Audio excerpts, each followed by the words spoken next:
This is Becoming a Professional Bass Player. My name's Deborah and this is the video journal of my career transition. It's been a little while. I usually try and bring you like the highlights, fun things, interesting things, but it has been quite a challenging week. We are midway between our first and second gigs, and the first gig went wonderfully well. And there were not lots of things, but a few things to fix before the second gig.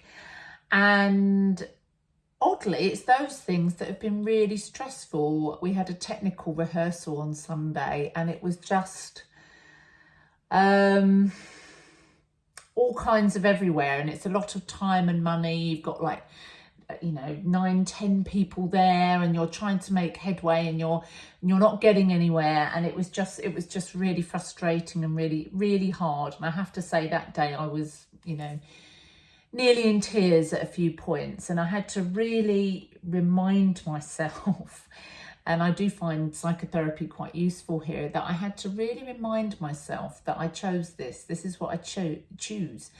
And there was a point where the technology was still going wrong and I was standing there, having spent hours prior to this rehearsal trying to get all the tech working and arrange everything as best as I could, and it just hadn't come together despite early mornings and late nights and ringing around various friends.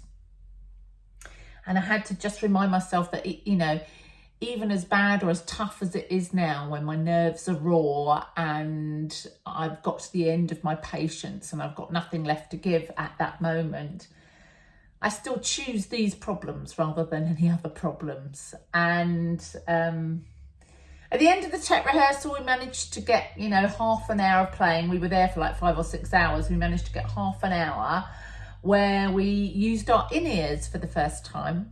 And that was really exciting because it knitted the back line together, which is the drums, the bass and the lead guitar, knitted us together, and it really helped the vocalists.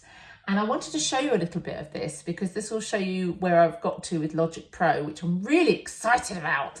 I can now do vocal cues. So these are a little bit like cheats that professional musicians have, because there's a lot going on when you're on stage.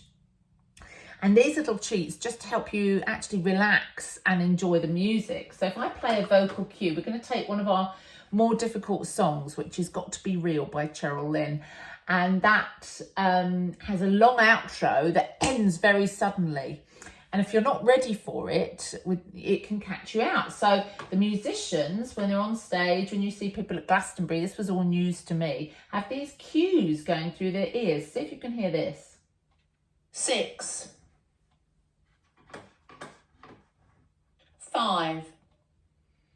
You hear that? 4. Or you'll have something that says, let's try this one.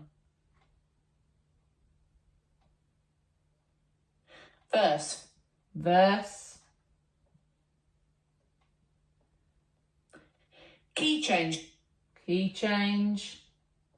Chorus. 4, 3, 2, 1. That's a good one. Chorus. 4, 3, 2, 1. So I've spent some time with my colleague Jo recording these, and these now go in the in-ears. And let me show you how it works. So you're playing the outro to Got to Be Real by Cheryl Lynn. And this is a combination. So the audience wouldn't hear these. I would just hear these numbers in my ear. The audience will hear the track. So let's listen. Ready?